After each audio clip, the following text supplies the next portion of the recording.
Hello everyone, welcome to let's be champion. आज के नए वीडियो में स्वागत है आपका। आज हम महात्मा गांधी जी के प्रमुख आंदोलन के बारे में पढ़ेंगे या को पढ़ेंगे। ठीक है, मतलब जी महात्मा गांधी जी ने क्या क्या क्या आंदोलन किए थे, क्या क्या प्रमुख आंदोलन किए थे जिससे देश की आज़ादी को एक नया मोड़ मिला था, उसके बारे में जानेंगे। अगर आप वीडियो को स्किप करना चाहते हो तो स्किप कर सकते हैं, नहीं तो आपको एक इन्फॉर्मेटिव तगड़ी चीज़ मिलने वाली। सो स्टार्ट करते हैं बिना देरी किए हुए। देखिए, दिए गए चंपारण सत्याग्रह 1917 में हुआ था। ठीक है, मतलब जो है ये अब इसके बारे में एक पूरी मतलब ऐसे जो हम बनाए हैं PDF के रूप में। सो देखते हैं, पढ़ते हैं और समझने की कोशिश करते हैं। दिया गया है, भारत के बिहार राज्य में ब्रिटिश जमींदार किसानों को खाद्य फसलों को उगाने नहीं देते थे। ठीक है, मतलब भारत के बिहार राज्य में जो ब्रिटिश जमींदार थे, मतलब जो बिहार राज्य में ब्रिटिश जमींदार थे, वह खाद्य फसलों को उगाने नहीं देते थे। उसके बदले में वह किसानों को नील की खेती करने के लिए मजबूर करते थे और उन्हें बहुत ही कम सस्ते दामों में खरीदते थे। ठीक है, मतलब उन्हें जितनी लागत होती थी उससे भी कम दाम में खरीद लेते थे, जिससे किसानों की आर्थिक स्थिति बहुत ही कमज़ोर होती जा रही थी। जब आप किसान को उनकी लागत नहीं मिलेगा, जब आप कोई कार्य करेंगे उसकी लागत आपको नहीं मिलेगी, तो आपको क्या बोलते हैं, नुकसान ही होगा। इसी प्रकार से किसानों की आर्थिक स्थिति कमज़ोर होती जा रही थी।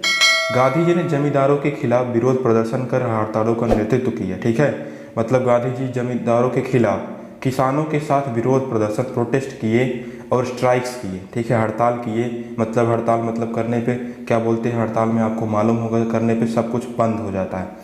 जिसके बाद गरीब किसानों की मांगों को माना गया गरीब और किसानों की मांगों को माना गया। ठीक है, तो जब ऐसा करने पर तो ब्रिटिश जमींदार जो थे उनकी मांगों को मान लिए, क्योंकि अब जान गए कि अब इसके अलावा कुछ होने वाला नहीं है।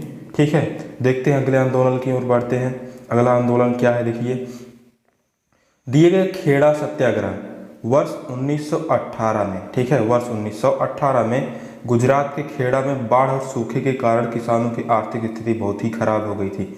मतलब गुजरात के खेड़ा में ना, खेड़ा एक क्षेत्र है, वहाँ पे बाढ़ भी आया था और सूखा भी पड़ा था, जिससे किसान की आर्थिक स्थिति बहुत ही खराब हो गई थी। आपको मालूम होगा कि किसी प्रदेश में या के क्षेत्र में जब सूखा पड़ता है तो किसान सुसाइड कर लेते हैं, खुद सुसाइड तक कर लेते हैं, क्योंकि उन्हें लागत भी नहीं प्राप्त होता, जिससे वो कर्ज के कारण उन्हें कुछ समझ में नहीं आता है। तो देखिए, दिया गया जिस कारण वह कर माफ़ी की मांग कर रहे थे, मतलब उस टाइम जो जमींदारों द्वारा कर लगता था बहुत ज़्यादा था, वो उस कर की माफ़ी मांगना चाहते थे, मतलब उसे क्षमा कर दें ऐसा चाहते थे अंग्रेज़ों के द्वारा। परंतु अंग्रेज़ों के द्वारा कर के लिए किसानों को उत्पीड़न किया जाता था। ठीक है, मतलब वो कर के लिए बार बार वो किसानों को प्रताड़ित करते थे, उनसे बार बार कहते थे और उन्हें बंदी बना लिया जाता था, मतलब उन्हें कैद कर लिया जाता था और उन्हें ज़बरदस्ती कार्य करवाया जाता था, अनाप शनाप कार्य, मतलब जो अंग्रेज़ों के लिए इम्पोर्टेंट होते थे, जिससे उनको लाभ प्राप्त होता था। गांधी जी के मार्गदर्शन में सरदार पटेल ने अंग्रेज़ों के साथ इस समस्या के विचार विमर्श के लिए किसानों का नेतृत्व किया। मतलब सरदार भाई वल्लभ जी पटेल के साथ गांधी जी के मार्गदर्शन में वो किसानों को नेतृत्व करके अंग्रेज़ों के साथ वो विचार विमर्श की, वार्तालाप किए, जिसके बाद अंग्रेज़ों ने कर माफ़ करके, ठीक है, मतलब जब कर माफ़ कर दिया तो सभी बंदियों को रिहा कर दिए, मतलब छोड़ दिए। ठीक है, ये था खेड़ा सत्याग्रह के बारे में। आप देखिए अगले आंदोलन की ओर देखते हैं। देखिए दोस्तों, अहमदाबाद मिल मजदूर आंदोलन वर्ष 1918 में हुआ था। ठीक है, तो देखिए दिया गया है, गांधी जी ने वर्ष 1918 में अहमदाबाद मिल मजदूर आंदोलन किया। देखिए इस आंदोलन में क्या था, उसके मुख्य कारण क्या थे, उसके बारे में जानते हैं।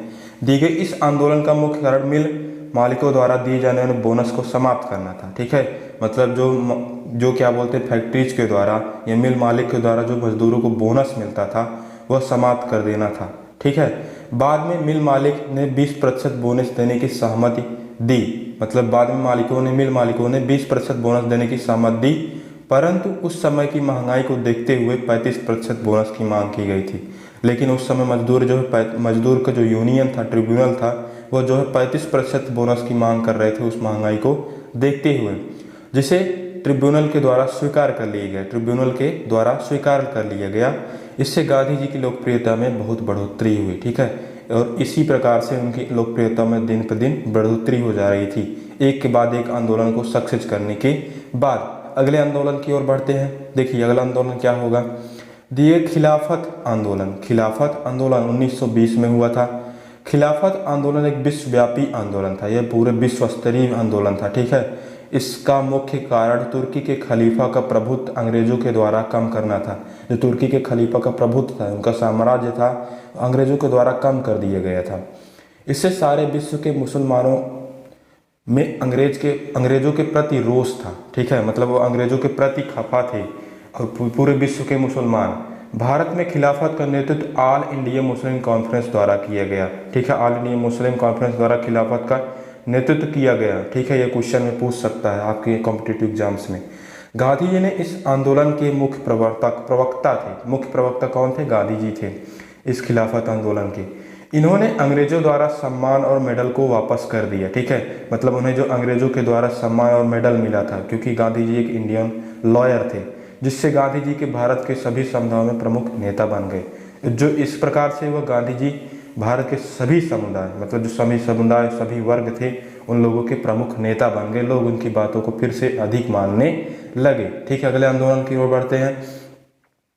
देखिए दिया गया है नमक आंदोलन, सविनय अवज्ञा आंदोलन 1930, जो है नमक आंदोलन के बारे, नमक कानून को तोड़ने के बारे में। देखिए गांधी जी ने सविनय अवज्ञा आंदोलन की शुरू की थी कि इसका अर्थ था कि बगैर हिंसा किए हुए सख्त कानूनों को तोड़ना, ठीक है, जिसकी शुरुआत गांधी जी ने नमक कानून का उल्लंघन करके किया था। थोड़ा पीडीएफ कट गया, बट हम पूरे एक्सप्लेन करने की कोशिश करते हैं।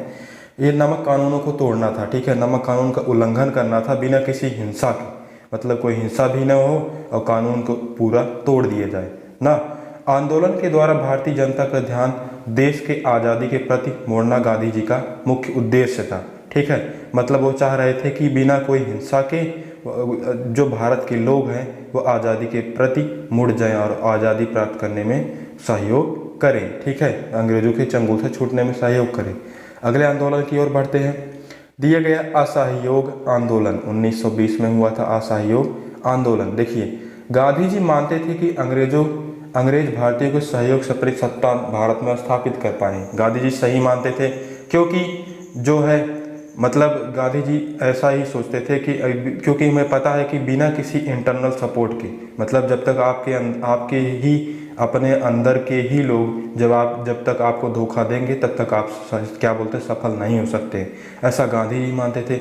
हर भारतीय के द्वारा अंग्रेजों का असहयोग किया जाए तो वह देश छोड़कर चले जाएंगे, ठीक है, मतलब वो चाह रहे थे कि अगर हर एक भारतीय अंग्रेजों का असहयोग कर दें, मतलब उनका सब कुछ काम छोड़ दें, तो गांधी जी ने 1920 से लेकर 22 तक असहयोग आंदोलन का संचालन किया, जिससे वह भारत के एक लोकप्रिय नेता बन गए, ठीक है। गांधी जी की ये सोच सबसे बड़ी थी और क्रांतिकारी सोच थी, जिससे वह एक भारत के फिर से लोकप्रिय नेता, सबके चहेते बन गए, और यह आंदोलन जो है काफ़ी कारगर साबित रहा। देखिए अगले आंदोलन की ओर बढ़ते हैं। देखिए ये आंदोलन जो भारत छोड़ो आंदोलन है, ठीक है, भारत छोड़ो आंदोलन 1942 में हुआ था। देखिए इसके बारे में पढ़ते हैं। भारत को आज़ादी दिलाने में गांधी जी द्वारा चलाए गए भारत छोड़ो आंदोलन का महत्वपूर्ण भूमिका है। सबसे बड़ा आंदोलन इसी को माना जा सकता है जो गांधी जी द्वारा चलाया गया था, क्योंकि इस आंदोलन में गांधी जी ने करो या मरो का नारा दिया था, डू और डाई, जिससे भारत की जनता के लोग अंग्रेजों के प्रति बहुत ही आक्रोशित हो गए थे, उनसे बहुत ही खफा हो गए थे, बहुत ही गुस्सा हो गए थे, जिससे ब्रिटिश गवर्नमेंट ने भारत को आज़ाद करने का फैसला लिया था। मतलब 1942 में जो ये आंदोलन चला था, इससे देश को एक आज़ादी का नया रूप मिल गया, ठीक है। तो यही था, अब देखिए यही था। तो हम उम्मीद करते हैं कि आपको बढ़िया से समझ में आया होगा। सो मिलते हैं नेक्स्ट वीडियो में, तब तक के लिए धन्यवाद। जय हिंद।